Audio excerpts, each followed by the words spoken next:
who started latching on to his ideas, and how did they grow into an army to take over regions, right?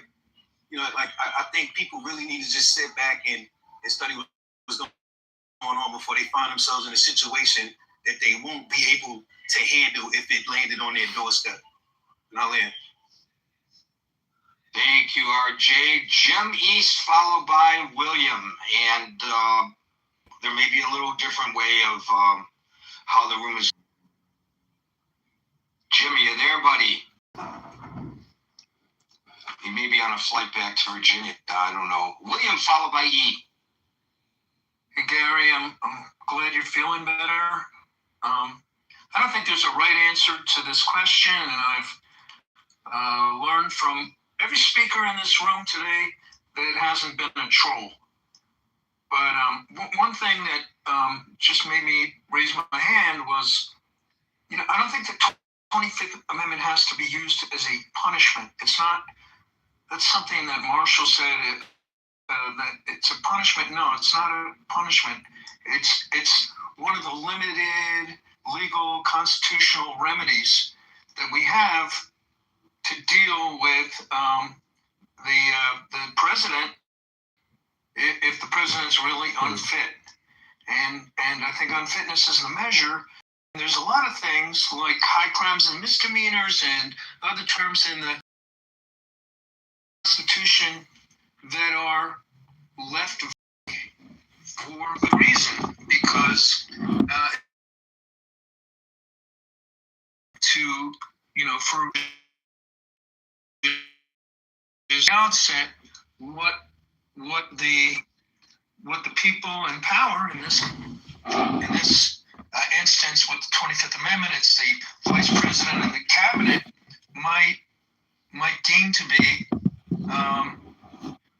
unfit for the purpose of leading this country. So I think it's intentionally left ambiguous, and it's not like a regular statute where you have definitions and a lot of citations in the operating manual. So yeah, and I don't think there's a right or wrong answer. But the one thing Merrill said that really rang with me is that it would be stupid for Democrats to take up the charge on this. The Democrats are out of power, and there's more important things to concentrate on in order to regain power. And you have to pick and choose the battles. Leave this to Republicans to hopefully redeem themselves if they see fit. And that's what I have to say. I'll end. Thanks. Thank you for that, William. We'll now go to E, followed by Alistair. Thank you. Mind poisoning and AI. I'm hopeful that I can't be heard. Sorry, I changed my earbuds. Mind poisoning and AI usually refers to poisoning a model's training data, memory, or instruction set, so it learns bad, biased, or hidden behaviors. In practice, that can mean corrupting outputs, and I think that's what we are seeing exhibited, unfortunately, by the person who is in the Oval Office. And it's unfortunate that nobody in his cabinet or in his advisor construct has been able to set that guy aside and say, hey, no, we shouldn't do this. So, yeah, I think the 25th Amendment is something that should be allowed in this capacity, but I also think it's unfortunate that it would have to be. I think instead we should have advisors that are able to say no. And we had many advisors in Trump 1.0 that did that. They literally said, no, we're not going to be able to nuke a hurricane. Thank you, E. We'll go to Alistair, followed by Boaz. Good afternoon, Gary. Thank you for giving me the opportunity to answer the question, should the 25th Amendment be used to remove Donald Trump? absolutely, the Democrats, the blue politicians of America must invoke the 25th Amendment. Kick me! Even if they didn't stop. Men who should be sent in selective service, which when they are otherwise eligible for selective service themselves. So it's just very strange that conveniently people want to make these dog whistling comments about who is sent to the front lines, yet they are biologically in no position to be in that position. That's like a group of men saying that men should compete in women's sports. Right? How many of those men are ever going to live that reality as a woman competing against another man?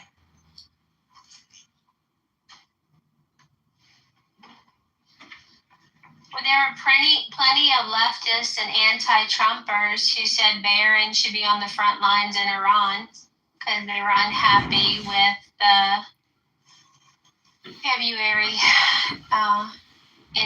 instigation of, I don't know what to call it. I mean, Monica, it would be one thing if I was having this conversation with a woman in uniform. Okay, that would be a completely different conversation. Beyonce and Jay-Z's costume designer that's on a reality show. Like, I mean, what?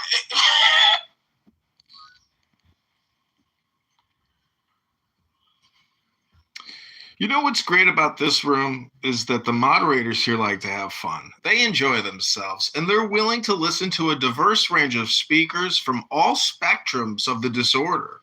But I assure you, it's not order which is prevailing. It's the disorder that is prevailing because though Donald Trump is president and his cabinet is very strong and conservative, we live in a very democratic, liberal society, and it is pervasive.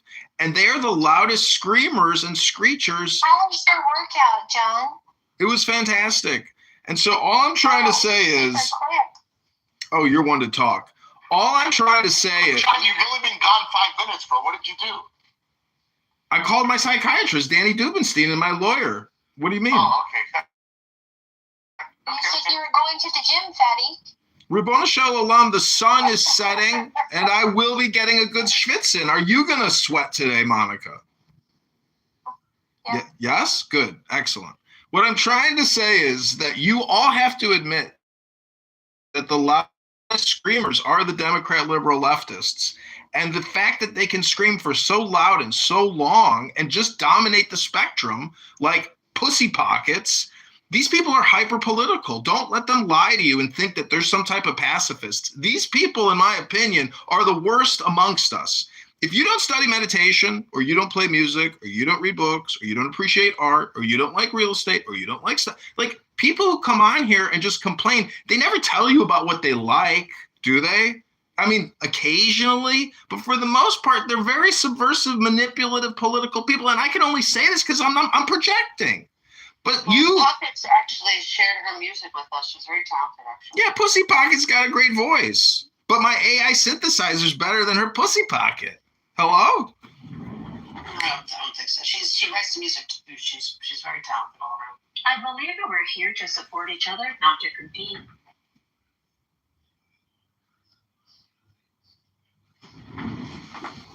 I don't know. It's kind of one of those things where, you know, as strongly as women feel about their autonomy and the conversation about reproduction, I feel very much so protectionist when it comes to the conversation about selective service and women dictating who should or should not be in selective service and who should go on the front lines when they are otherwise not in that position.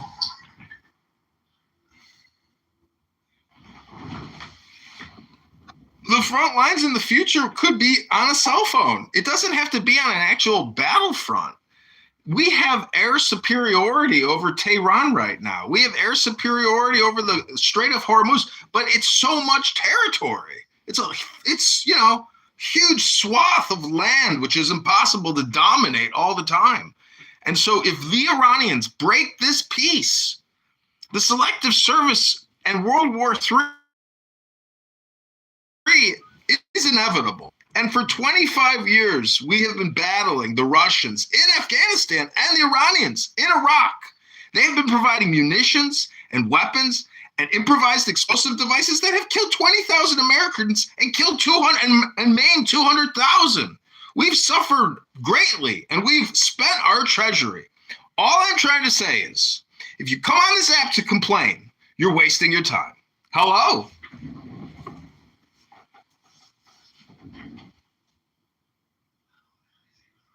Anybody want to give him shekels? I'm still not voting for him for Congress, but I do agree with him on this one. Give him some shekels. Well, you might not vote for me for Congress, but I am running for mayor. And would you consider voting for me for mayor of Chicago as a libertarian candidate trying to liberate the city of Chicago from bad management, from bad leadership? Is the litigation over from your last time you tried to run? Yeah, it was proven that Jay Breska is a big mouth bullshit artist who lies on people and gossips and slanders and libels and defames. And in fact, the back page FBI settlement should be able to pay for his victims. Because I don't victimize women and sex traffic women and then come on here and say that John Kitover is being investigated by the FBI and Jay Breska is a source of any kind of truth or any joy in this world. No, not me. Hello? This is Alistair. I'm glad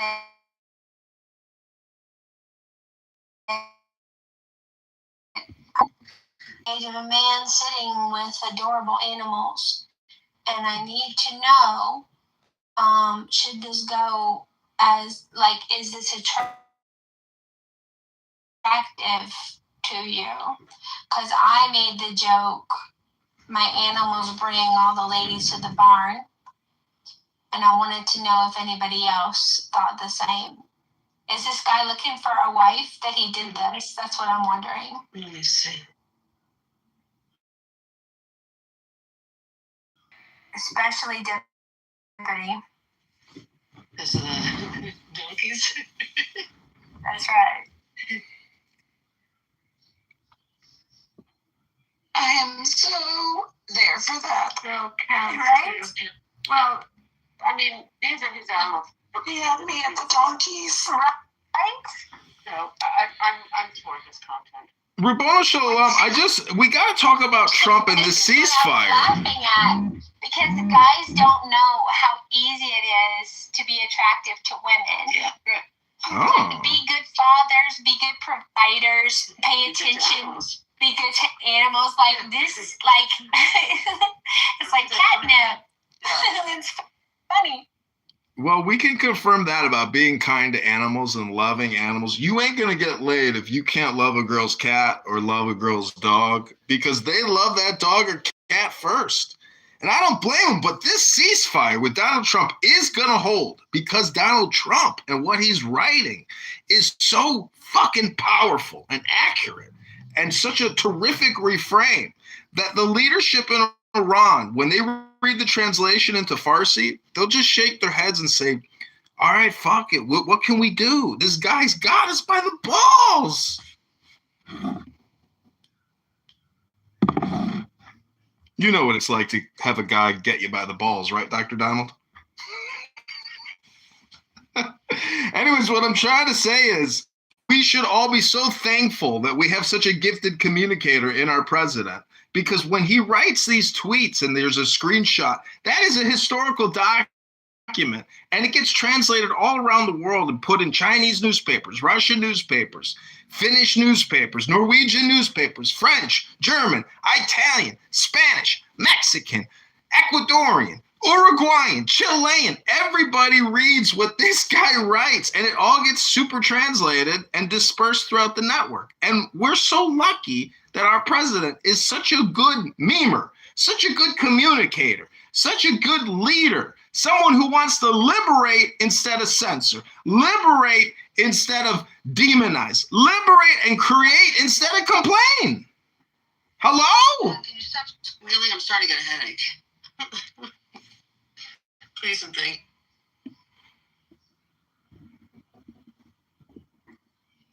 I would absolutely love that.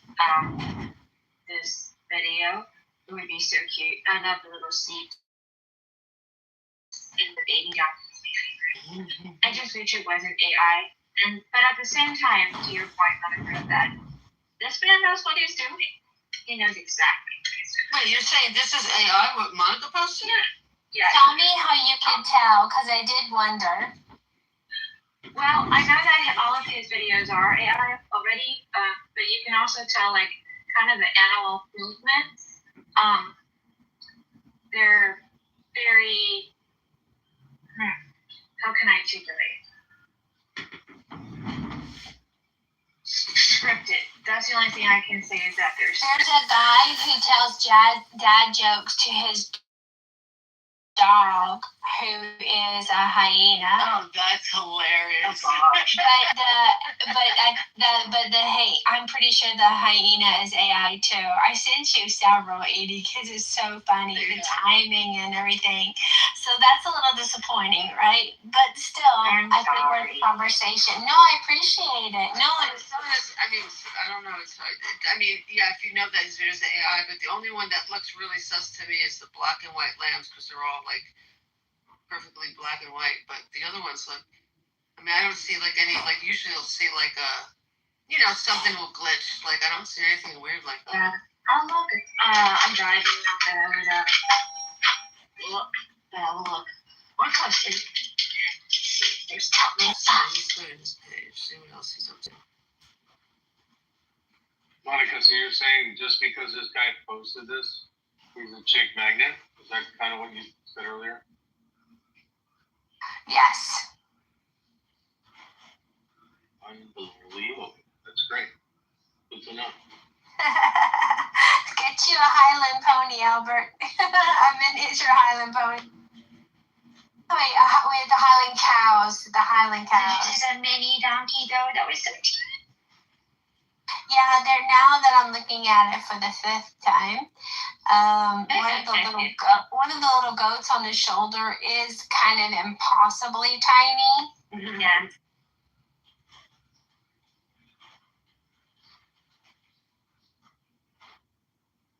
They're pretty small when they're first born.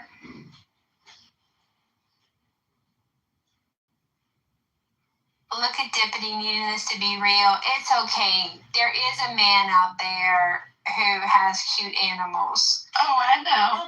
I already know where I'm gonna get him. Well, it's also thinking, this guy, he has the idea, these may not be his animals, but he understands. Did you say, Dips, you already know where you're going to get somebody with cute animals? Yes, ma'am. He's going to be so busy, though, with all the chicks that he's getting. Like, how's he going to make more videos? That's right.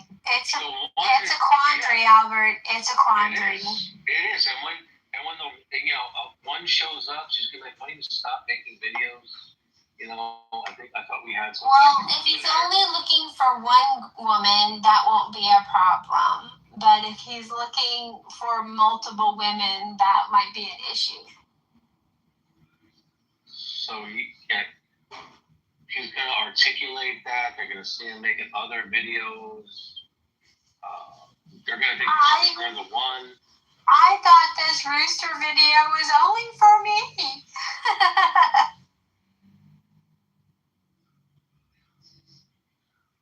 Yeah. Okay, that's it. That's all I got. Someone else. Pick up the banner. I love it. Please continue with the videos. And the farming. I kind of have some errands to do. Might go listen to an old replay. I still need to process some of the stuff that happened on Sunday. And were you around on Sunday? Did you hear the replay that Dibbity and I and Bima did? A little bit of Bima did on deconstructing Karen. It was I'm trying to find the right descriptor. Pretty sure she was there, wasn't she? I feel like I remember her. I know Holly was a valuable contributor. There were a bunch of good voices in there. Yeah, that was a good. We like it. And I had a conversation with Nathan Holly about white privilege, and he's just so determined that I agree to the existence of white privilege. But it's like, it just seems like such a racist concept to me. It's so hard. Well, I think there's white privilege. I think just like there's pretty privilege. I think there's black privilege. I think it's a privilege that you can never be called racist. That seems like a privilege to me. See, I don't think there's race privilege. I think there's majority privilege. And if you consider majority privilege, then that could be, I guess, in America at least, since we're the majority, a white person thing. But you go to Japan or China or Iran, there's no white privilege there. There's no, Well, what about the privilege of? I'm sorry. Oh, go ahead. I was going to say American privilege. I believe in American privilege. I think there's a lot of privileges Americans have, especially in relation to the rest of the world. There's something about, I believe in height privilege, but also height disadvantage. Like if you're the tallest person at the grocery store, people are always coming up to you asking you to get the stuff off the top shelf. If you're pretty, you're going to have unwanted attention by men, unsolicited unwanted attention from men, and it can get a little intimidating and scary. So those are privileges / disadvantages. Yeah, but the privileges outweigh the disadvantages, I think, in those instances. It was funny, I was in the store and I couldn't get something off the shelf, and I saw a man and a woman. So to the guy, well, at least that's who I was intending to say to, can you help the shelf? But then I took a better look. He was actually shorter than the woman, so I'm kind of like, and I don't think he could reach, and I kind of like, and she grabbed it. I was like, oh, That's God. funny. That's funny. When I think about racial privileges, I think about it is a privilege to be able to walk around a new neighborhood and nobody is looking at you as though you may be casing the place. Whereas now if you're a black person walking around in a black neighborhood, that probably wouldn't happen to you. And then if you're a white person walking around in a black neighborhood, they might just think you're there to buy drugs, maybe, but they probably aren't thinking, are they casing the place? Even that. So I do think, I'm not saying there aren't some justified reasons for this. There is a criminality component that is tied to the black community. That's just a fact. But that is a racial-based privilege that we have, that we get to walk around in stores and I don't get side-eyed. And I do think that happens to black people purely because that is a privilege. But is it Not, it's privilege. It's a black person disadvantage. Oh, Jean. Yeah. So, yeah, is it a privilege that, or is it that certain things shouldn't be happening to people just because they're not white? You know what I'm saying? Is it a privilege not to be harassed by cops, or nobody should be harassed by cops? And yeah, some people are treated unfairly. So I think, does that make sense what I'm saying? It's not that nobody should be harassed by cops. Nobody should be looked at for walking in a neighborhood. So it's not that we're privileged. It's just that some people are treated unfairly. But don't you think that white people are treated more unfairly by law enforcement when they're traveling abroad versus people of color? I don't know. Wow. How so? No, I'm asking if you're question, because just places white people are needed for harassment and killings in certain abroad. I privilege to somebody here in the United States, but if you look at our country, Central America, South America, Africa, parts of the Middle East, white people are, targeted in different ways where I feel like people of color otherwise have an advantage and a privilege of not necessarily having the same experience. Interesting. So we got to think global rather than microscopic. United States. And my brother, when he was in elementary school, junior high school, there was a predominantly black neighborhood by our neighborhood, and some of those kids went to our school, and so he would go visit his friends there, and he would get his ass kicked because he was the only white kid rolling, riding his bike into the neighborhood. I mean, there's some places, Holly, if you want to, there's some places even in California, if you're white and you go into a place, you're going to be looked at in a way that's deeply dehumanizing, and you may question your safety. I mean, that's not something just unique to Black people.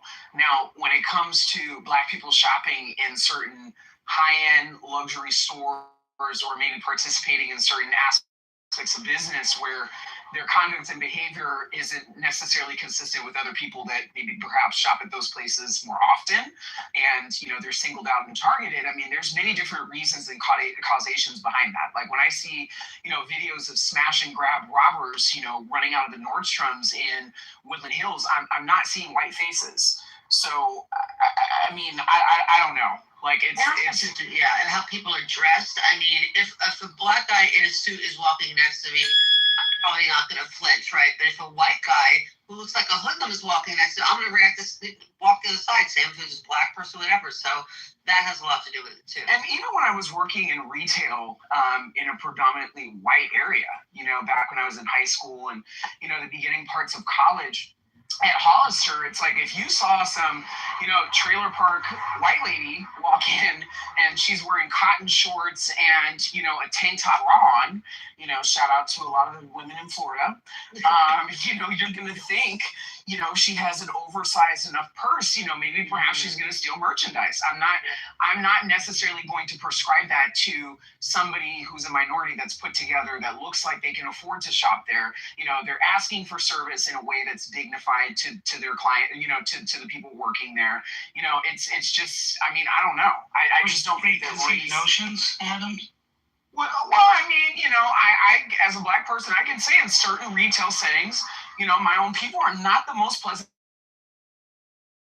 to deal with, especially if they've not reached a certain education level or a certain level of diversity and exposure. So, I mean, that's just a fact. So Adams, does that also, and I'm glad you brought this up because I had this conversation a lot with friends of mine, and by the way, you'll find that one of the most racist group, or quote unquote, in today's world, racist or preconceived notion group towards others is Indian people, because like that's very true. To different areas. We'll go to different areas and they'll lock their door, and it's like, why? Oh, I got Spanish people here. They're like, they'll get me, and it's like, dude, like, just leave your door unlocked. No one's gonna come up to your door and do anything. And then they'll hear one story of someone doing it, and they immediately assume that everyone, oh, look at that guy, big black guy. They're terrified, and so they do, and it's like, okay, well, he could be the nicest guy in the world. So, pre-notions, I think a lot of times people mess with and confuse for racism, but really it's rooted in, I think Edie said it earlier, is, it's rooted in kind of societal views, like for example, a guy with a hoodie, right? Doesn't matter black or white. If I see someone walking at me with a hoodie from far away, and I really can't, I'm gonna be kind of scared. Like, who the hell is that person? I'm not immediately thinking it's a black person. So I'm gonna be scared. Like late at night, guys walking, he's got I can't see his face properly.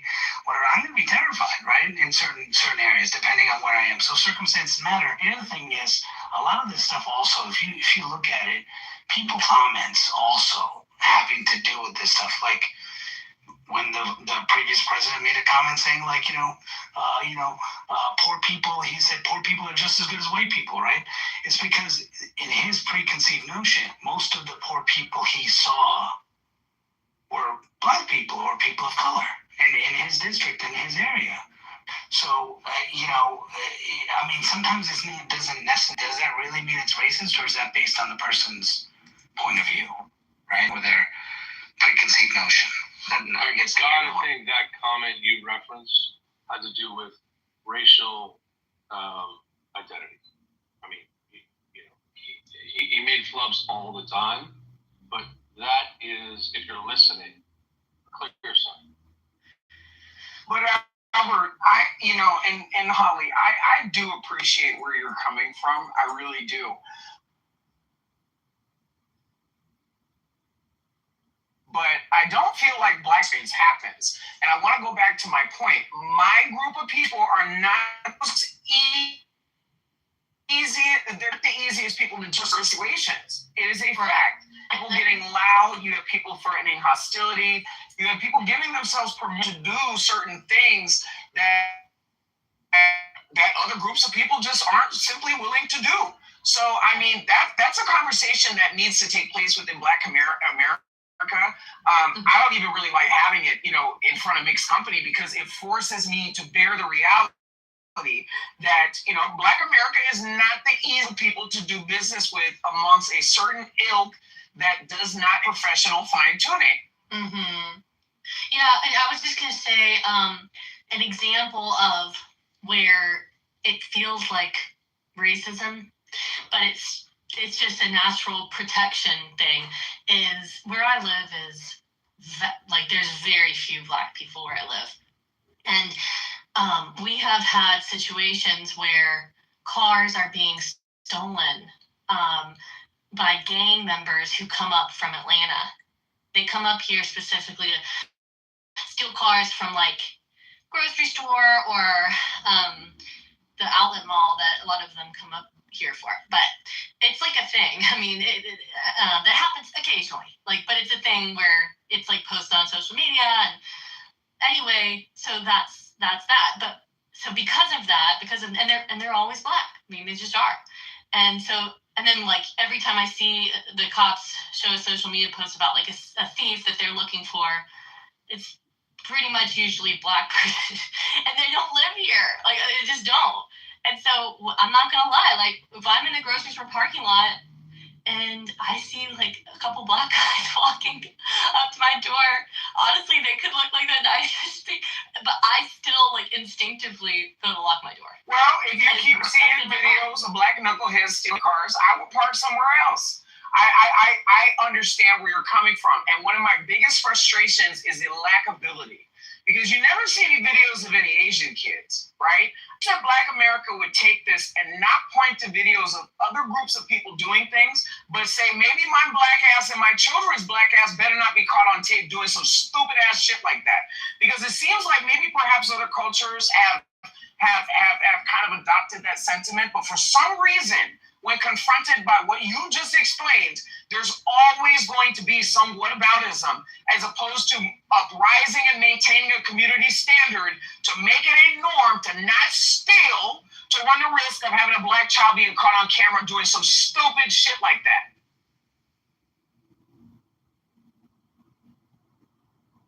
I mean, yeah, and I don't want to feel that way. I don't want to, but I don't feel like that's really my fault either. Because it's not like I'm just imagining it. It is, you know what I mean? And that is racial profiling, but it's also, it's a means of protection, and I can't do anything about it.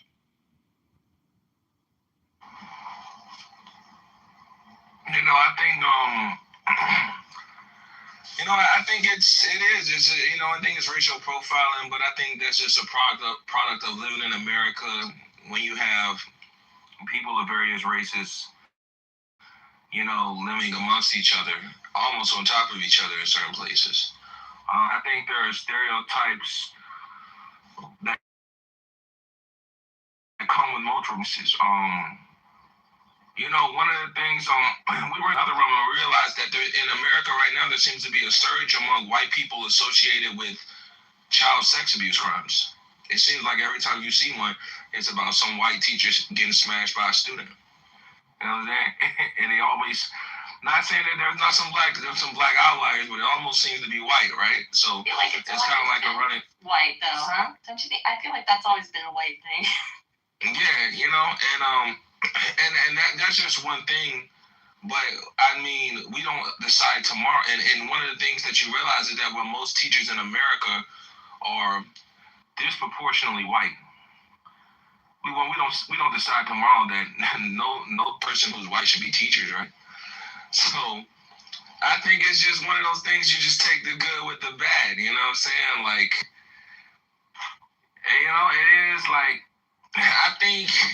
I think everyone on the stage makes good points. But I think every race has a dark stereotype that's associated with them based on that can be backed with some level of statistic. You know what I'm saying? Like, we found out the other day, there was a rich elite group of white people that was all eating babies.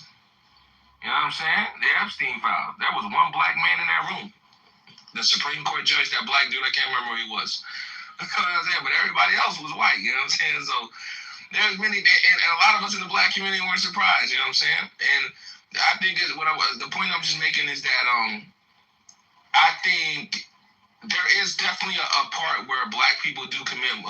There seems to be a statistic outlier with black people committing crimes, right? But I think any race, if you actually look at it, has a statistical dark side that is backed up by numbers. That's about a question. Rashad, who told you that? Who told you about the crime stats? Who told you that? About the crime stats? Did anyone here say that to you? No. So like we educated. I didn't. Does tell me more about the case? Somebody said some really egregious shit in another room a couple days ago to me about how Americans eat babies, and I wondered where in the fuck did that come from? So it's the Epstein file stuff. Can you guys update me on that? I don't know. Oh, that's a long. Yeah. So there are many. So there are many. This is what I came up on stage to ask, because I just asked it in the chat. Are you saying, because he just brought this up, we just found out the elite people were eating babies, and he said there was only one thing in the room was a Supreme Court justice, and the only person I could think of would be Clarence Thomas. Are you saying Clarence Thomas was eating babies? No. So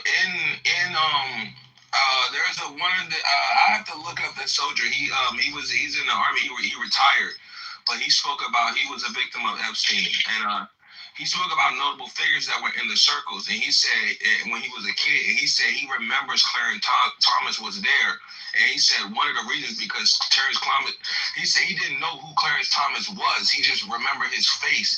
And he said the reason Clarence Thomas stuck out to him was because he was the only black guy there. Okay. What is this in the Epstein file, by chance? But wait. Yeah, that's what he said. Your statement. Okay. Do you have the link to those? Okay, come on, man. Can we get the source, please? Yeah, the source. No, you're good. I just want to get the source. What file do you have the file by chance? So I would say in terms of like data statistics, so we went over this in another room, right? So we did a study, right, and on the race. Just this report about the data. It's the Bureau. Oh, wait. I'm about to tell you. The Bureau of Justice Statistics. A study found that nearly 70% of violent offenders who had victimized children were white, but that study was based on a 1991 state prison inmate, not the current affixed race, and not just child abuse. So we're also looking at other different statistics, and for the FBI's 2025 Child Victimization Special Report said that for violent juvenile victim offenses, it analyzed the most common reported offender demographic was white male, 17-year-olds, but that report covered murder, kidnapping, abduction, and aggravated assault. So there are some numbers. It goes back to what I said. I don't really want to go down. I'm asking, where did you get this story? The story of this person. Right. Give me 1 second. Yeah. So just back, because I don't want to forget. Oh yeah. So veteran soldier Sasha. Rashad. I want to go back to what you said about white people committing the most, and that's actually not true. Most crimes against children, when you talk about sexual assault, it happens within the homes. And if you look at CPA data from Child Protective Services, Black and Native American have disproportionately much higher incidence of crimes Not true. against children and their families. Not true. I know I'll post my stats as well. Not true. Thank you. Well, I mean, this is the data. Not true at all. Not true at all. No, seriously, with you. Sure. Okay. Thank you. Yeah, but I would love to go stat for that, because when it comes to violent crime shootings, nice, stabbing threat, I'll give it to you. That's their community. But our community is prevalently known for child sex crimes, for having pornography. She's talking about more than just the child sex crimes, though, pockets. That was This is specifically within the family, which is where most of these crimes occur. So it's a child sex crime, though, correct? Children. She's not talking about sex crimes. She's talking overall. Child sexual assault, correct? Is involved. No, Got it. that's not what she's talking about. Yeah. So child sexual assault? You guys are talking about you. Okay, so she's talking about sexual assault, and I'm talking about all sex crimes, correct? This is maltreatment of children, which includes sexual assault. Okay, got you. Okay, I thought we were talking about pedophiles. That's what I thought we were talking about. Was pedophiles? Was sex crimes? You mean it. Say sorry. I think you mean it. Adrian, Thank you. Yeah, I mean, we just jumped over like a lot of different places. Like, holy shit. I'm still stuck on this Epstein shit part. I just want to say, Rashad, if you're gonna repeat any of that, you gotta articulate that better, because the way that you said it, you made it sound like Clarence Thomas was in the room eating babies along with these people, right? And if you got that from a secondhand source from someone else, I would really, and I'm pretty sure I'm not the only person who would really love to see the source on that. So where you got that information from, because we want to check it out as well. But again, if you're gonna, if you're gonna state something like that, articulate that better, because you had to clean that up to make. All right,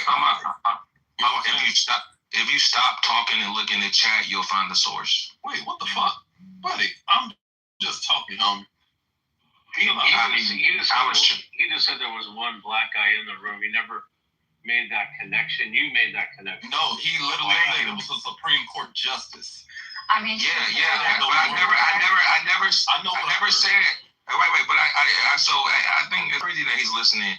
I said that there was a guy, a soldier who's retired now, who said he was abused by Epstein and Trump. He said when he was in those rooms, he said the only black person in that room was that guy, the guy you spoke about. And he said that the reason he always remembers that face, and I posted a link in the chat of his interview where he speaks very in detail about the experience he had when he was trafficked.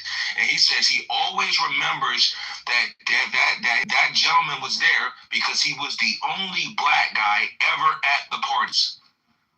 I said that. Now, I spoke about two different things while I was giving my speech, giving my little diatribe.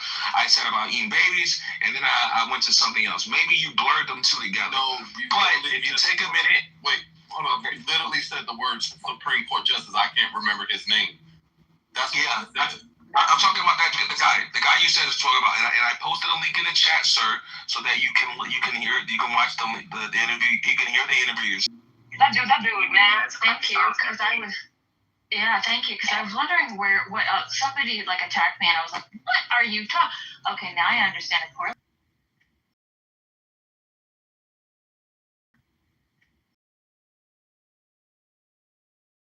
I needed to ask you this question.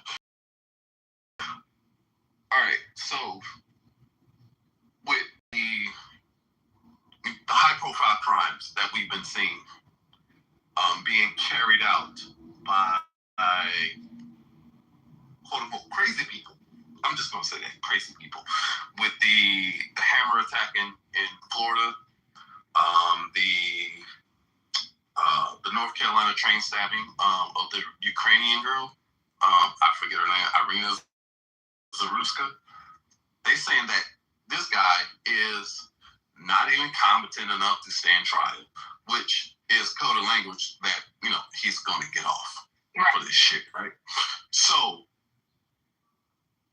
and couple that with the Florida attack, when we see crimes like this happen and play out on the national stage, right, and these become national stories and shit, and we see virtually a lot of this shit could have been prevented, but they're not being prevented. And when we look into the past of all of these offenders, and we see their extensive rap sheets, Monica, as a country, how do I phrase this? as a society in this country, how do you solve for this? Well, how do you remedy there's some data. Because I'm pretty sure a lot of people are fed up with. I have an answer. Yeah. Yeah. So the data suggests that it takes 6 to 7 offenses before someone murders. So why was I think his name was Khan? Why was he on crime number 13 before he? That was his 14th crime. And we need to look at the judicial system. Why are these judges, I think, overly sympathetic to criminals and abdicating their responsibility to justice? Like and we can have a conversation. The DAs?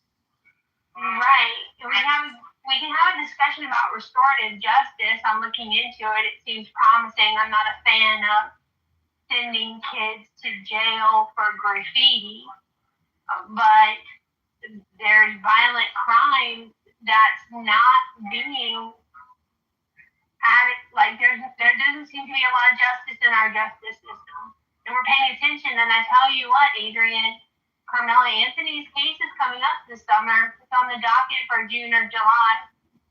And there's not a lot of evidence that Austin Metcalf deserved to die.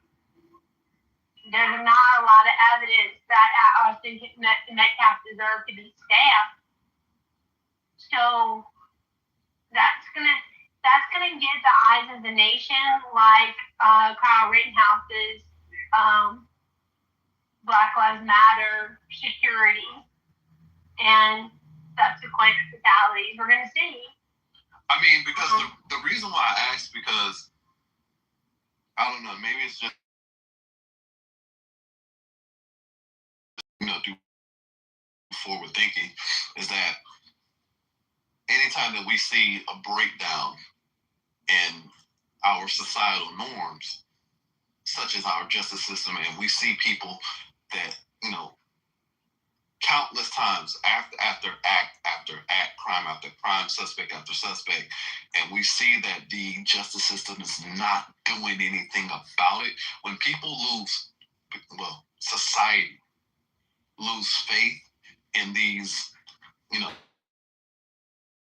institutions that are supposed to be fair and balanced and law and order, when things like that start to break down and people lose faith in these institutions, I think we are going to see a rise in vigilante justice. Yeah. Because if they're going to rationalize it in their minds as, well, the justice system is not going to do anything about it, see, I have to do something about it. I think we're going to start seeing a rise in vigilante justice. What do you think? Yeah, and to your point, I saw on X today a father swearing to go after and murder the man who murdered his little girl because he only served half the time he was sentenced to in jail.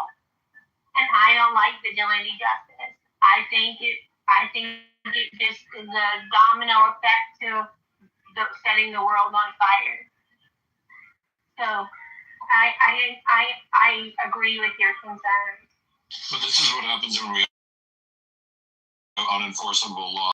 We saw this with one of the school shootings. I think it was Parkland. But unenforceable laws, Ben? Explain.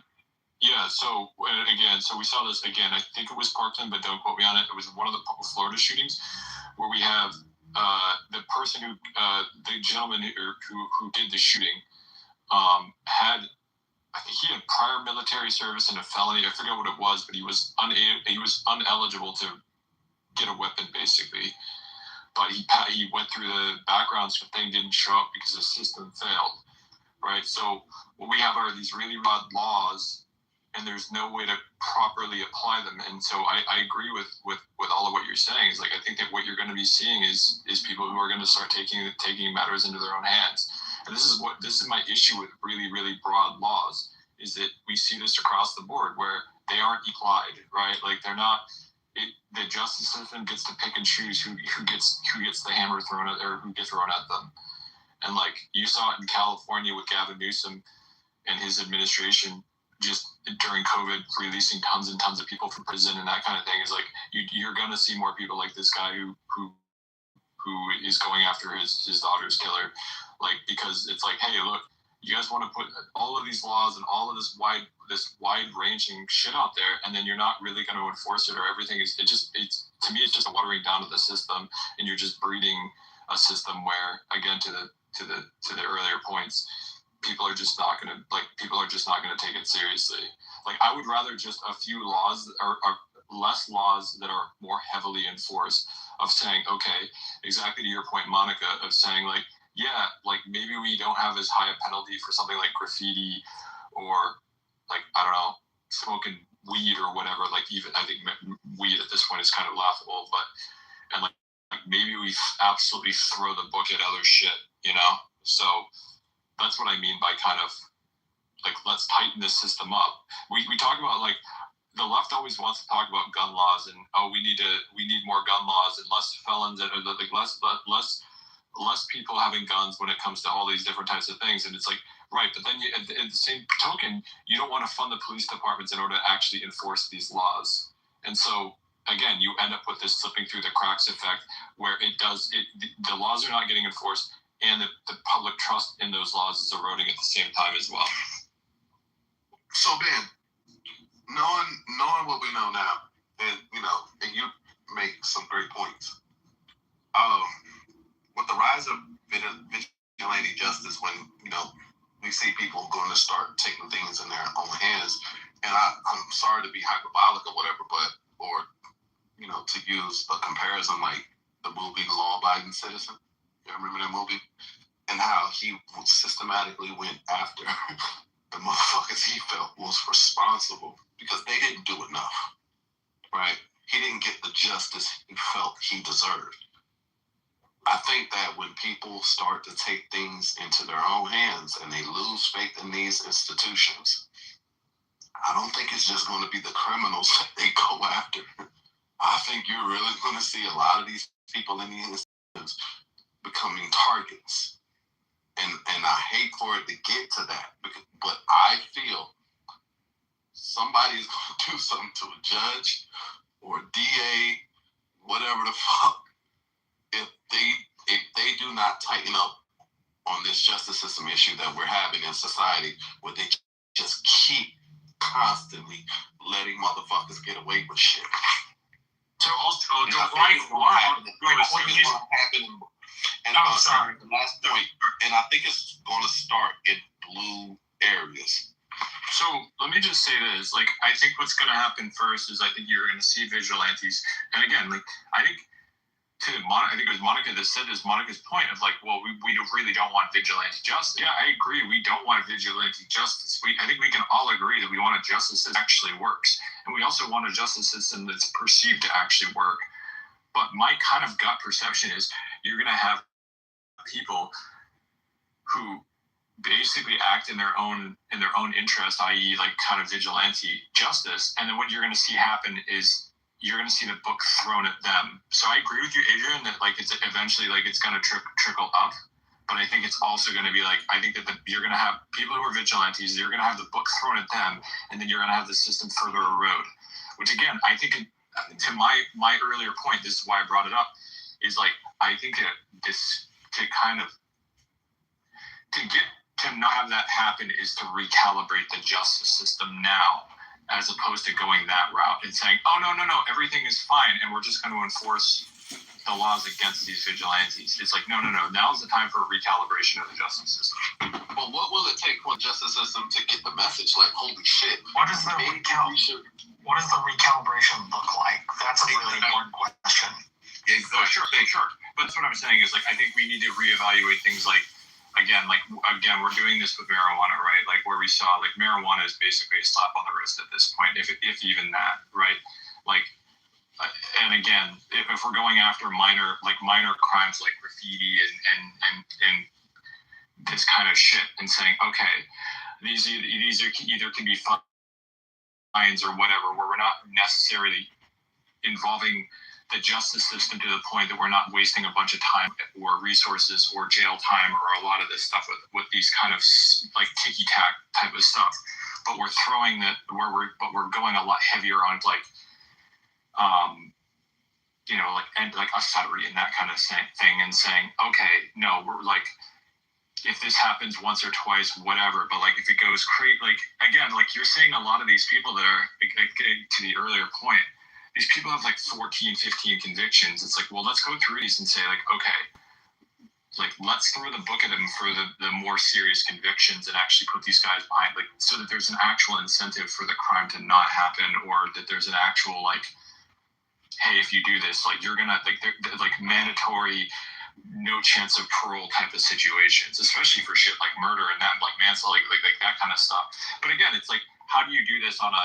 And this is the question I think is like, it might be a good Marshall question, but like how do you do this on a federal versus state versus local level? Because I think it's like, especially to Adrian's point, like these are eroding in these blue areas, like where you're seeing it a lot again, where the like cashless bail, all this kind of stuff, right? Like, Ben, can I respond? Yeah, go for it. Just one thought on something that you're saying, and not to answer the second question, but just on what, just generally, especially in blue area.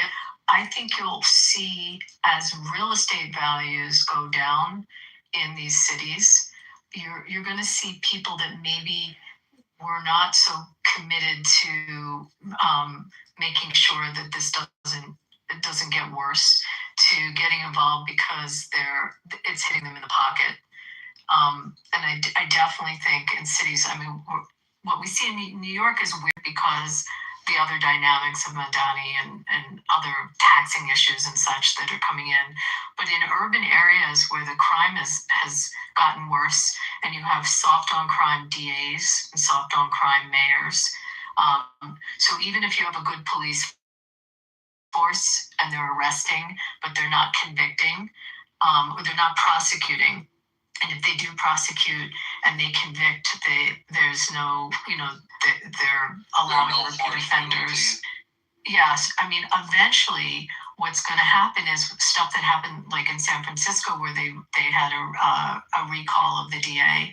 And you're going to see, and I can tell you from one city in particular where it's an incredibly soft on crime DA. It's a big problem. He just got re-elected again. But if people are going to get hit in their pockets or pocketbooks via their real estate values, and so it'll bring in more of the electorate trying to change who's sitting in the district attorney seat. Same thing on the state level with the state attorney generals, where you have the state attorney generals that also are not pushing for stronger crime laws within their state. They're not enforcing the laws. You're just going to see a shift from and this is not necessarily a Republican Democrat thing. It can be, but it'll go out of the electorate, if that makes sense, as they own their values of their property.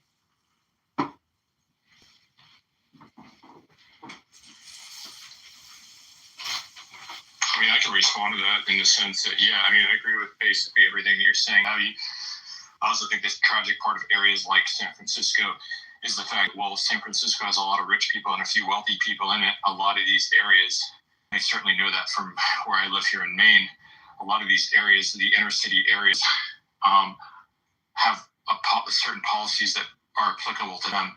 Area where the actual wealth has a whole different set of rules that apply to them. Using the Bay, like we use again, San Francisco Bay Area as an example. Like you're looking out, like it's not in Oakland, right? It's in East Bay, but it's not in Oakland. But what about Pacific Heights? All the great wealth there in those homes, and what's happening for them? That's what I'm saying is just like if you drive through Berkeley, California, and I used to live in that area and used to work in Berkeley, like you drive through those areas, there's tons of security, there's tons of cops, there's tons of all that kind of stuff, and then you drive 20 minutes down the road, and you drive into Oakland, and it's complete night and day different. Like you drive past a school in Berkeley, and it's like they have the nicest equipment, they have the nicest everything. Like the schools are gorgeous. And then you've got like Roots Academy in Oakland. That's like the teachers are going, trying to do GoFundMe's just to get like enough books for their kids in schools, right? So it's like, I like what you're saying, I really do, and I hope that that's the case. But like, there are rich enclaves that somehow, they vote reliably Democrat, right? And yet it's sad. It's sad. It's like it's almost like a built-in immunity in a kind of way. But what happened there? They recalled someone that was so soft on crime. I mean, and there were enough intermixed communities that people saw their real property down. Nested, some people, that's their entire nest egg, and that starts to become significant. And also, as I said, on a state level, when you see what's pushed on legislation. In the bail reform, I mean, people will start turning against it because naturally the thing that's going to hit them the most is their pocket. I just think of the cities. I agree with you. But that's liberal policy 101, and I get frustrated about liberal policy 101. It's like that's it right there in a nutshell. Is liberals in particular will vote for garbage policy after garbage policy up until the point where it actually turns around in the butt, and then all of a sudden they go, oh no, we don't want that at all. We saw this with protests on college campuses and all this kind of stuff, and then it turns out, well, a couple of kids that were in well-connected families, their kids got dragged away and they threatened to be expelled from the schools, and then all of a sudden they changed their tune on the these same things. Yeah. Where did it get that? Like, I'm thinking about a city like Miami that cleaned up a lot of their problems. New York. They brought in a Republican mayor in Miami. Now it's a Democrat mayor, but the guy that was there prior, the homicide levels went down, and there's great wealth living there. With Rudy Giuliani in New York, right? Like things right. Okay. Bad enough, and they're finally people are like, all right, we can't deal with this stuff anymore. So then you bring in the guy that's gonna crack some skulls, It's never like, hey, things are getting bad, maybe we should do something about it, let's walk some of this stuff back. Unfortunately, it almost always happens, or it seems to happen, where it gets bad, and then all of a sudden let's just completely throw everything out the window. So is Chicago next? A city that... I certainly hope so, for the sake of Chicago. After they went from Lori Lightfoot, I forgot what the gentleman's name is now, but like, from my understanding, it didn't really change much of the policy. Brandon Johnson. Yeah. Brandon Johnson, that's who it is, yeah. Who basically, isn't he basically the same thing as Lori Lightfoot? Looking like the old boss, and nothing is fucking changing. Nothing. Like, honestly, if you ask me, I think he's a few degrees worse than Lori Lightfoot, if we're really being honest. All right. Well, you brought in black lesbians in every major department to put a pretty face on everything, and it turns out people just don't like the policies. Like, we saw this in like Seattle, I think it was, where it's like all the police chiefs and fire chiefs and all that doing the press conferences were racially diverse and sexually diverse. And it's like, well, turns out you might need to change the policy. Well, that's the same exact thing that I said that happened here in my city, in St. Louis, right?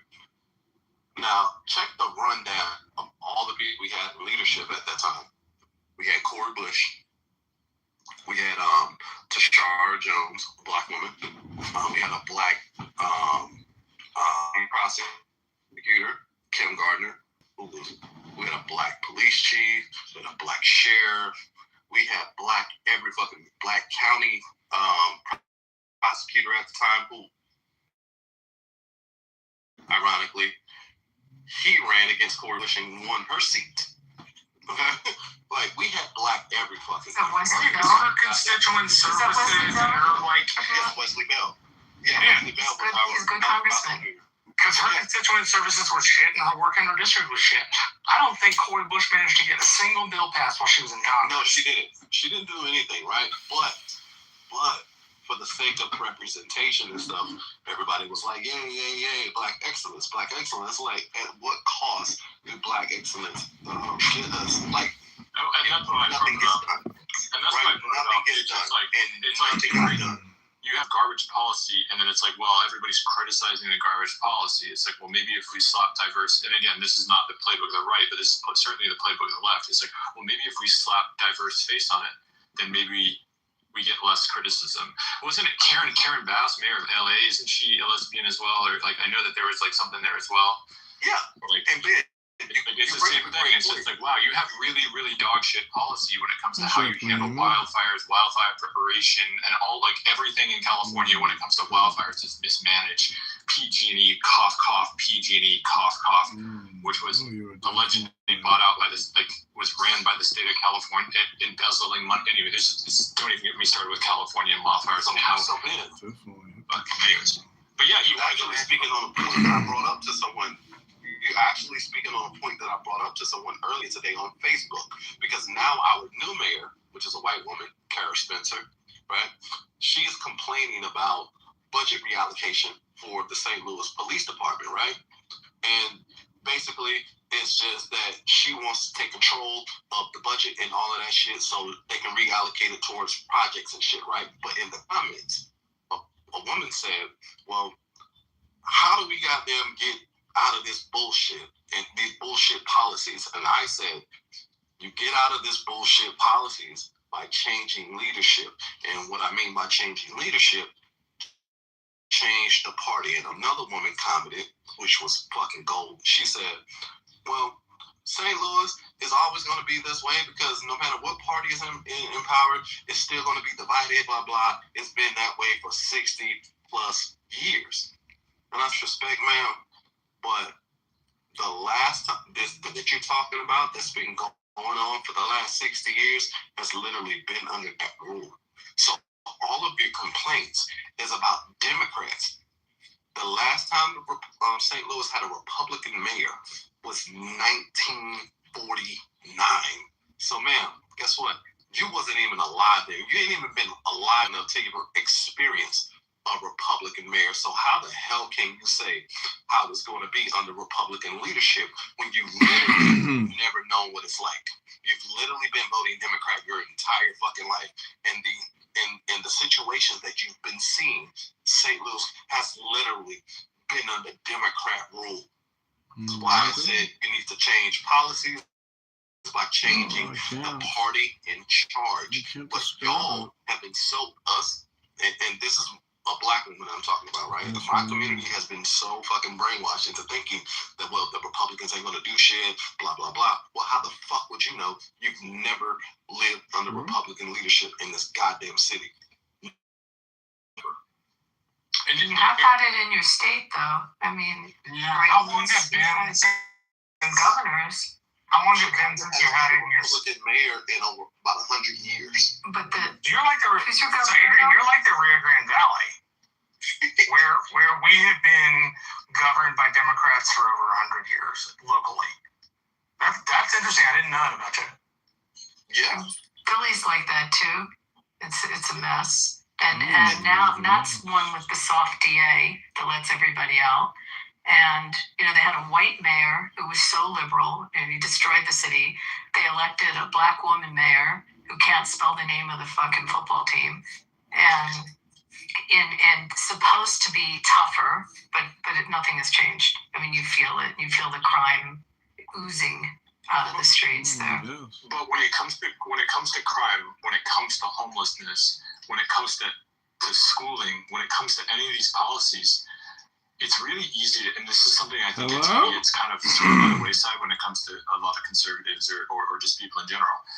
A lot of these policies, if you really, really look at them, they're very justifiable, right? Like I'll use homelessness as an example, or like drug use on the streets, and like you can look at a lot of the policies on an individual basis and go, okay, I understand why this is in place, right? Like any number of them.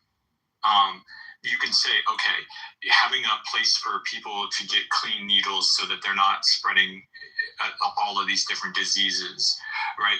But the ultimate question has to be continued to be asked is, are these policies working, right? Like, not can you justify these policies, but are they working, right? Like, again, you're looking at homelessness in San Francisco Bay Area, booming. I mean, booming, blowing up. Like in the time that I lived out there from 2015 to 2021. And these conversations, I mean, these like homeless encampments went from being like, oh yeah, there's a little bit of homelessness to like, there's full on tent cities set up. Like there's full on like legitimate like thousands and thousands of people. Because the like industrial complex is making Washington D.C. Adrian, are you a sanctuary city? But also, I was going to say that's also a product of very high legal and property values, right? People who should not be there probably need to move away. This is not like unforeseen problem. The rental rates are rental rates need to be turning high value nuclear cities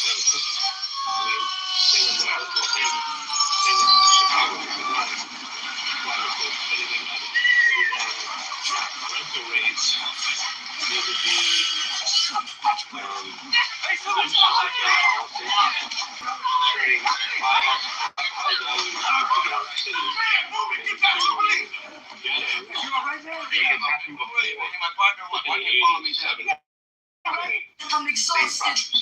Last night I couldn't sleep, but when I did, I figured bombs in my dreams. Like situation. Could they be so meaningful? Maybe words out of children and innocent people. We expect the bombs not knowing what next. Huddle in the corner of my room, trying to protect my little brother. As the building shakes like it's possessed, another stronger than the world they oppressed. I fall back with my lyrics and rights, living the time trying to break the Palestinian mind. Thoughts hiding in the clouds, hanging over my head. My dad risks his life outside to buy bread.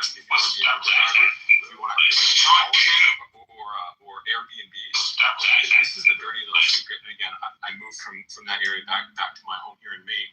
You want to go on Airbnb and look at a lot of these rentals. Like Airbnb is gutting the rental market in a lot of these areas. It just simply is. Like you can't find a fucking place to rent. And I understand for the people that want to rent their houses through Airbnb, I totally get it because again, it's a lot easier. It's a lot of these areas that you can get a lot more money, et cetera, et cetera. But like we're gonna look at these policies and say, oh yeah, by the way, yeah, we're gutting our rental market, and then going, oh my gosh, what could we possibly do? It's like you're also making it harder and harder for businesses to invest. With several friends of mine are real estate investors. Where do you think they want to invest? Do you think they want to invest in Chicago? Do you think they want to invest in Portland, Maine? Do you think they want to invest in Boston or New York or LA or San Francisco? No, they're pouring all their money into Florida and Texas because they're getting way more bang for their buck. There's way less regulation. There's an actual market that says, we want you here. And yet, you want to talk about tenants' rights, which I'm all for tenants' rights. I really am. But it also makes it to a point where here in Maine, it makes it impossible to throw out bad tenants. It just does. But you can zone it, Ben. You can zone it. I mean, that's the point with like I mean, I wanted to go back to the point that Albert was making, but you can have, with respect to Airbnbs, you can zone that you can't have these overnight rentals. I mean, in a lot of newer cities, there's HOAs all over the place. But if you're on a regular city street and not in an HOA environment, because HOAs can put that in right away, but you can have zoning to restrict it. And with respect to the homeless and the encampments, the Supreme Court just ruled on this, that cities can restrict it. Cities can keep the homeless in one area. Like cities can have laws about vagrancy and charge fines, and it went all the way up, and it was a case when governments came out of Oregon. The initial case, it was the Ninth Circuit that had heard it, and it's clear on that. So municipalities can legislate that if they want. I was curious, Adrian, are you a sanctuary city? It's border sanctuary. That like they really was trying to make it, or is trying to make it a sanctuary city, but they just can't get it across the finish line. But they thrilled. Are trying to operate this motherfucker like a sanctuary city. But you can legislate. Where I live is very strictly legislated about the homeless, and they are in one area, and they are not. If they're on the streets where the hospitality area is, they are picked up quickly. And you don't see encampments, you don't see people on the sidewalks. I mean, they can't. They'll just get picked up. And county, and as well as the city, as well as like Catholic charities and, you know, different NGO have shelters and food banks and such that are set up in one area, one kind of zoned out area. You can't do that. Yeah. They don't want to solve for the homeless problem because they understand that they can make loads of money off of it just by trying to, get grant money for the homelessness projects and shit. You know what I'm saying? But like I said, they do not want to solve for the problem because they keep making money off of it. Like if they get like $50 million, right? And it's mostly these NGOs. They get $50 million grant, right? For the homeless project. And I'm not being hyperbolic here, but maybe $1 million will a homeless situation, and that is buying bullshit subpar lunches for the homeless. While the other 49 million gets dispersed throughout the NGOs, and it goes directly into the pockets of the people that are running the nonprofits. Like they have no interest in solving the goddamn homeless problem. They really want it to be so they can get more money. It's big business. I also think it's on purpose. I also think it comes down to a fundamental view of how we do business in America. Like if we're looking at a property Clubhouse to come tell us I'll make this short. Like I saw this in Oakland, the Oakland Raiders, with the Oakland Raiders, or the Las Vegas Raiders now, please. The Oakland Athletics, which are now the Las Vegas Athletics. This is my point, right? So, sorry, this finasteride has shrunk my pituitary gland. And they looked at Jacqueline Square in downtown Oakland. They looked at a bunch of different places. And so the mayor at the time, Libby Schaffer, somebody different now, but the mayor at the time said, okay, well, you need X number of homes, you need X of affordable housing units, you need this, you need that, you need this, you need that, you need that, you need this, you need the other thing. Like you saw the same thing in Chicago you're seeing the same thing happen in Chicago right now. The Bears want to build a stadium. Well, it turns out Indiana's really, really close to there, and there's a small town in Indiana right across the border that's like, yeah, we'll gladly have put the Bears stadium here. Like similar to how the Tampa Bay Rays are not in Tampa, they're in St. Petersburg, whatever. Like, right? So like, and this happened with the Oakland Athletics, where they said, how many freaking hoops do you have to have this owner have to jump through in order to keep the team in Oakland? And I'm absolutely, by no means am I absolving the owner of the baseball team. Sure. I'm not, but I'm also saying that, like, so are you looking at the Athletics or the Raiders or the Bears or any of these teams? Are you looking at them as an asset to your community, or are you just looking at them as a cash grab? Like, are you looking at building affordable housing units in your city as a way to generate revenue for the city, or are you saying, hey, it would be really great for our city if people had a place to live? Right, so yes, it can be both things. Like you can also say, hey, like, man, this would be a great source of revenue for our city. But it's also like saying, hey, like if you're in, again, Florida, Texas, or one of these guys, like, hey, if we just open this place up for business and make it really, really, really affordable for people that buy here, invest here, live here, and all this kind of stuff, the money's going to take care of itself. Like, but you're seeing it in so many of these blue areas. You're making it's impossible to rent. It's impossible to do any of these things. And everybody's going, oh, I mean, what did you expect? You want landlords to be able to poach people and exorbitant rates and all this other type of stuff? It's like, well, what do you expect? You're making it, like, they have to budget so much of their money just to pay legal fees for bad tenants. They have, like, I just get so frustrated. Like, I get so frustrated because it's like, I want real estate investment in my city. I want real estate investment in my communities. I want the price of rent to go down in these areas. I want people to live here. I want the place that I live in to be friendly and to be affordable for lots of people, not just the extremely rich.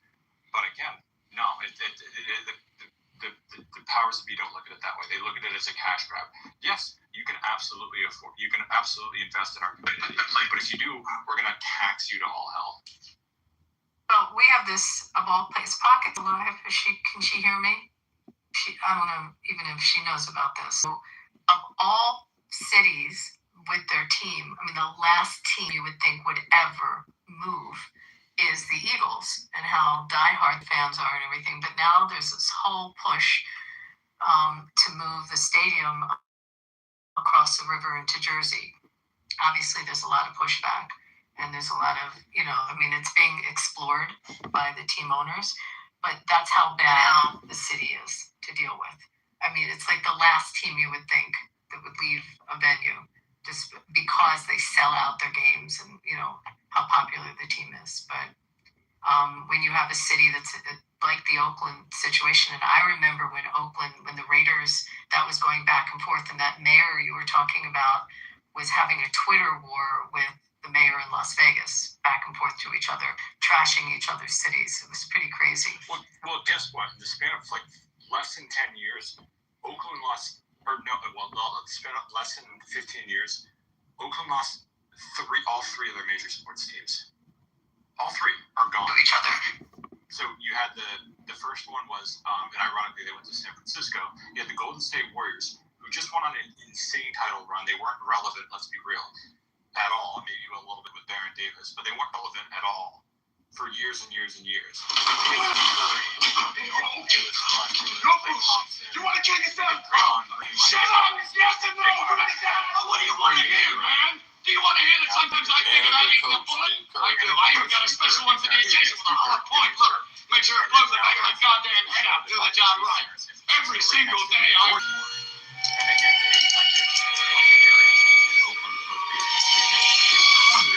Baseball stadium.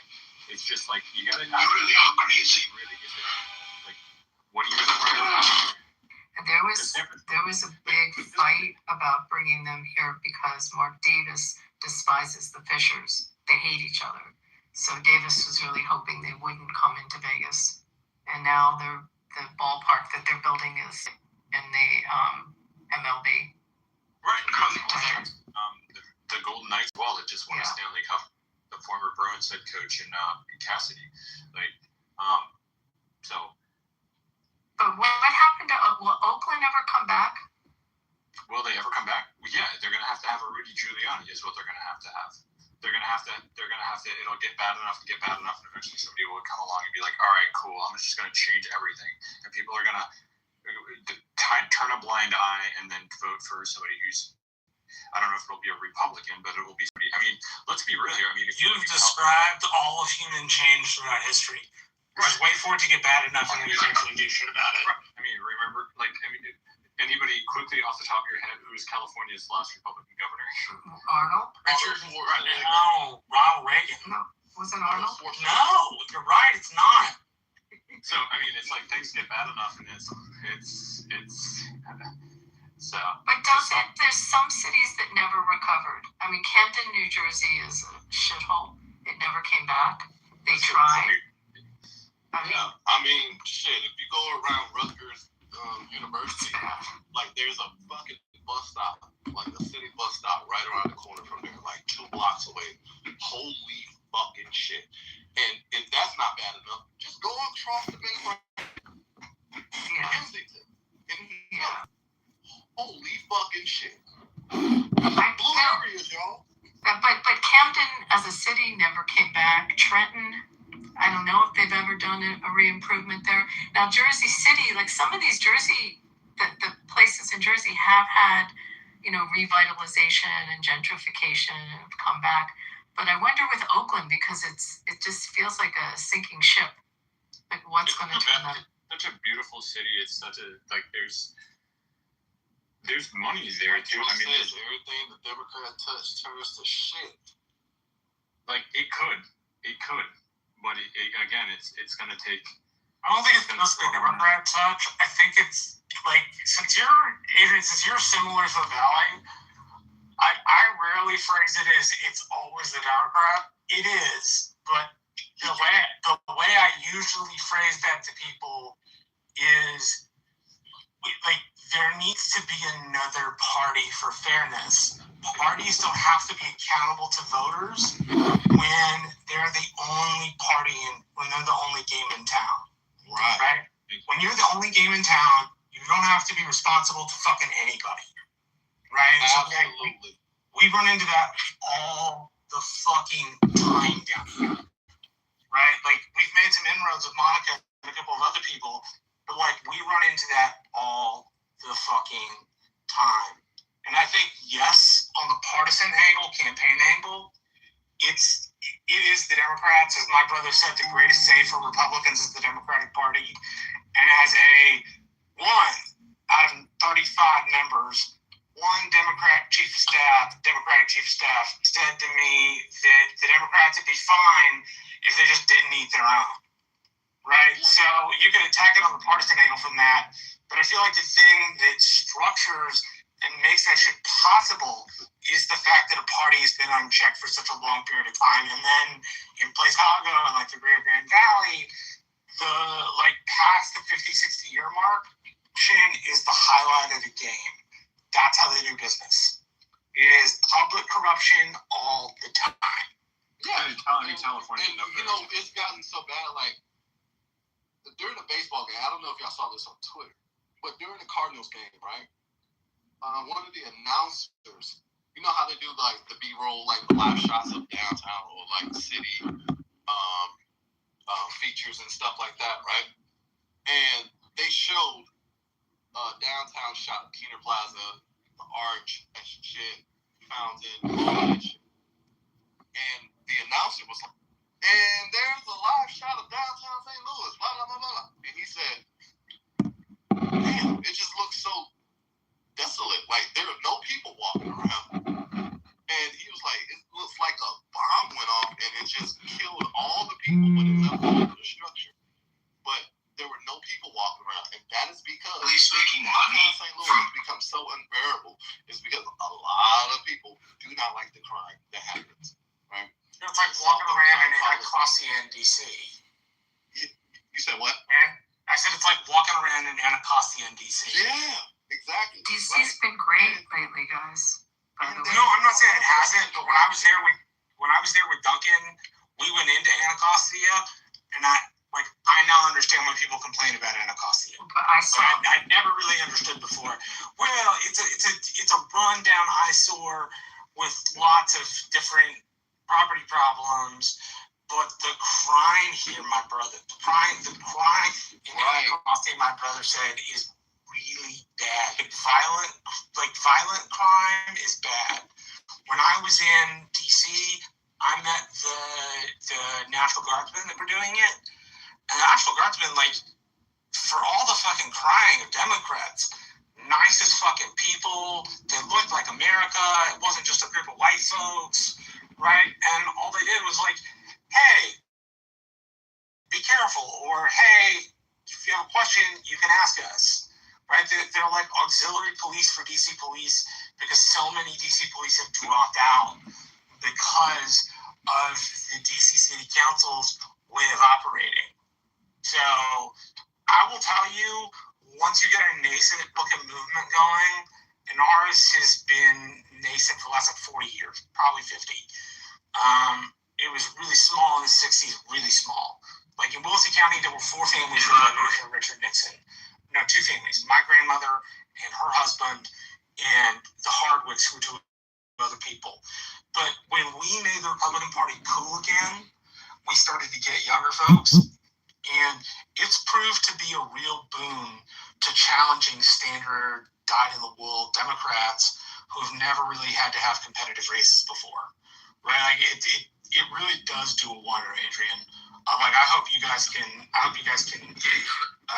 benefits from, if you're interested, I hope you can benefit from some South Texas training on like tactics you might use. Is the Republican Party cool again? It's a good in South Texas, it's become cool. At least the younger portion has, right? It was not cool for a long time in the Rio Grande Valley to be a Republican. Like in 2020, we had people, law enforcement officers, first responders, come in and donate money and like get a sign for their window. but their response to us was like, "Don't tell anybody we came.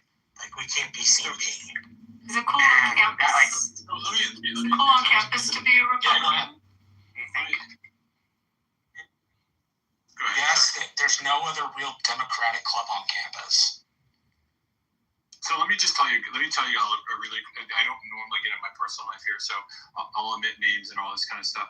Went to a dinner party a few years back in a very, very affluent city in Connecticut. It was at the home of my ex-girlfriend. It was her family's, like Greenwich. Was that? Greenwich? Not Greenwich, but it's Greenwich adjacent. So anyways, great pizza. Great pizza in that area. It's amazing. New Haven.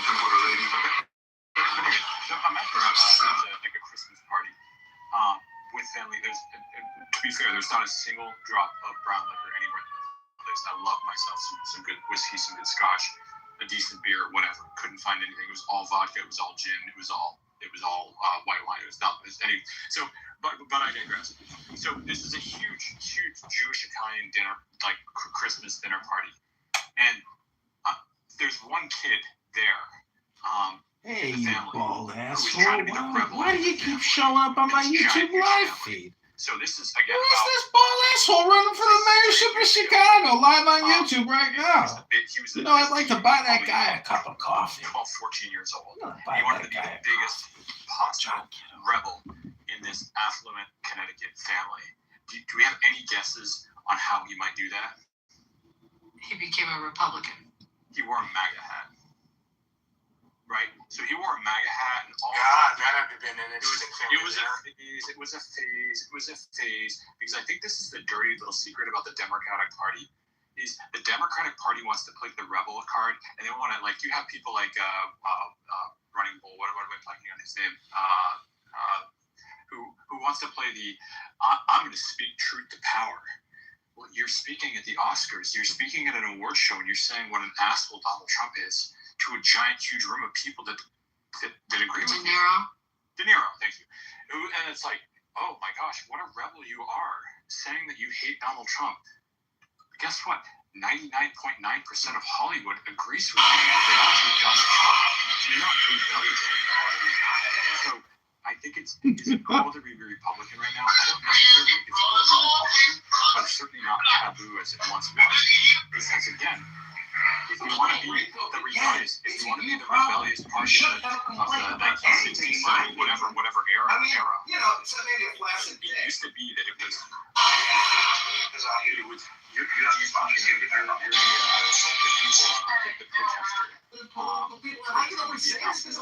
You're whatever. Like a lot of these anti-government almost always seem to leave blue. Well, guess what? Now the red. Now I think it's becoming a lot cooler to be Republican. I also think a lot of people saw what happened. A lot of those other Republicans, even Donald Trump to some degree, like, wait a second here. Yeah, we all know Donald Trump's being shit. Like, the amount of swag this guy's getting is insane. Right? Across the board. I mean, Donald Trump is one of Trump's biggest through lines was, they're not after me, they're after you, and I'm just going to win. Right? Like, Can I answer somebody's question now with 2 words? Turning point. Because there's Look at all the exists. new chapters that have started after Kirk's death. And maybe that'll give you an answer of whether it's cool again. Because, I mean, they've exploded all over the country with membership. Who represent 50,000 fucking Chicagoans. I mean, bro. Russian has been asking about it, and this war isn't over until all there is leadership is definitely dead. I just did My boys. a quick Google search for trends. For the first So time. I wasn't necessarily referring to being pro-Trumpist tactics. Marshall. What I meant was in localities that have been controlled by one party for a long time. I realize my voice is not that loud right now. Oh no, I didn't hear you. I'm sorry, that's my fault. I just did a quick search on current trends. For the first time in roughly 30 years, some major polls in late 2024 and 2025 showed more men Americans identify as Republicans and Democrats despite this shift. There's also been a record high of 45% of Americans now identifying as independent, suggesting that for many, neither party is particularly cool anymore. In the last election cycle, 30% of our voters were independent. I think you're right, that's the biggest trend. But if you look at the last voting cycle, the registration, and it was obviously a big push on registration, but in swing states, who's the guy that does the podcast? He used to be on The Circus. He's not on it. He was like in the original cast of The Circus. I'm blanking on his name. He's done a lot of studies and talks about this. That who are you talking about? Danny Rubenstein? 45% though. That is crazy to me. Are you talking about Dr. Danny Rubenstein? No, Kitover, the guy that was on The Circus, that he's come to me. Just keep talking. Well, Bozo? That number is only going to increase within the next 10 to 15 years. Why? It's because liberals aren't having any fucking children. Right? People are becoming disenfranchised with both of the two major parties. Yeah, but it's also a game of numbers too. You know what I'm saying? On average. Disenfranchised? You mean there's going to be something new on the ballot? Hello? Oh shit! Hold on, bro. Mark Halpern talking about Mark Halpern. After I make this point. Look, it's just a the law of averages, right? Conservatives. It's like statistics. Tend to have more children than liberals, right?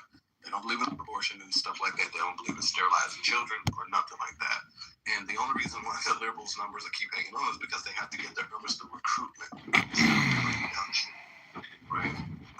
They love killing babies, and the children that they do have, they want to sterilize them. So, just a matter of numbers, right? Just sheer numbers. The future is going to be conservative. Yeah, see, I disagree with that. I disagree with that. I think they control the institutions. They certainly control the universities. Basically, if you're coming out of a major university in America, you're almost guaranteed to be a good little liberal. Like you are. That's just the reality. And obviously there are some really, really concerning trends. I think Zohar Mamdani should be a massive canary in the coal mine for conservatism. Trump had a resounding win in 2020 or in 2024, and I think we all agree that he did really, really well. I'm really glad that he did really, really well. I voted for him. But with that being said, Zohar Mamdani winning should be a massive canary in the coal mine. Yes, there's a lot of people that are getting disenfranchised with both parties. That doesn't mean that they're super thrilled with Republicans, right? Exactly that. And they are offering. If you want to say, oh well, socialist policies don't work. We all agree that socialist policies don't work. But if you're somebody who is from one of these big blue areas and you don't like Donald Trump, you think that the Republican Party is not palatable, you're going to look at a lot of these redistributionist type policies, and you're going to go, like Zohar Mamdani, he's the perfect candidate in a lot of ways, in the sense that his policies are going to fail because he's not going to have the power to implement them. So half the stuff that he says, I'm going to do this, I'm going to do that. It's like, well, most of that stuff comes from the state level anyways. You're not going to have the power to do it. And then he gets to go, oh, well, look, I wasn't able to, look, the only reason I wasn't able to do it is because I had more power, right? It's Well, if you're forgetting about the X factor here, Ben, college is becoming more and more expensive. And young people are not. Eventually, it's going to be unaffordable for a lot of fucking young people. So therefore, the college numbers or new recruits or whatever, enrollments at colleges are going to dwindle. So yeah, what you're saying is, yeah, when you go to college, you come out of college, you're going to be a good little liberal. But over time, that number is going to dwindle. Gentlemen, demographics is insignificant. What's important is the communication. And the communication is that Donald Trump is the enemy. And that his tariffs. John, you have to go back to the. Oh. So, but again, so what if college was suddenly free? What if suddenly all of your loans were forgiven? because Supreme Court president. Sure, that's the messaging. Donald Trump is the enemy. Thank fucking goodness we got Donald Trump as the Supreme Court justices. Because can you imagine if we hadn't? Like, seriously.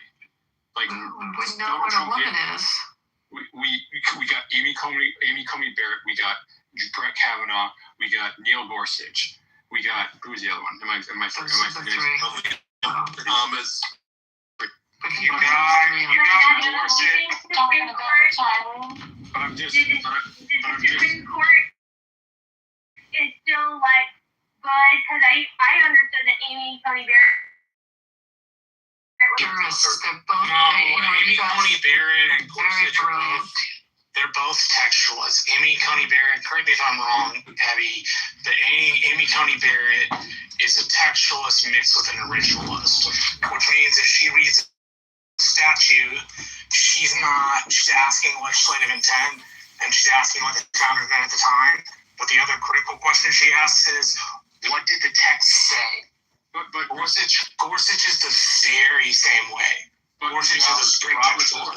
But respectfully, the point that I was trying to bring up was the fact that, yeah, you want to say that universities are, like, I understand what you're saying, Adrian, about universities, but I don't want to get away from the point, which is, we're not that far away.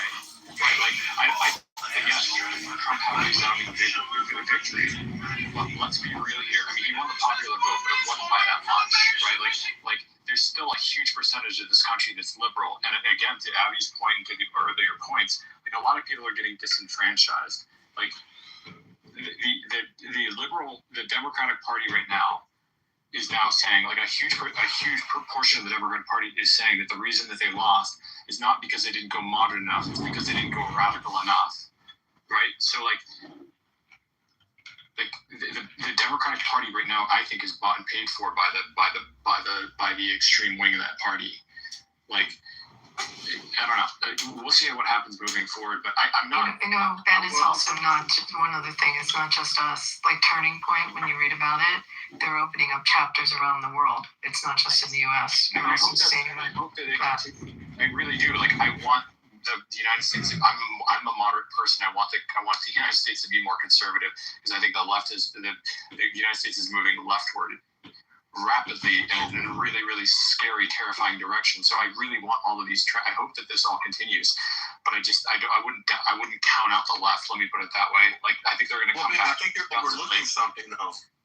When it comes to the Democrat Party, when you say that you think it's bought and paid for by the radical left or whatever, you have to understand that there is an internal civil war that is going on within the Democrat Party, unbeknownst to a lot of people.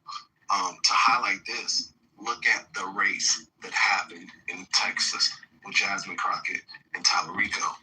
All right, not soon after after Tallarico's win, the Democrat Party was saying that in order to win, they need a straight white male candidate if they have any hopes of regaining power in the White House.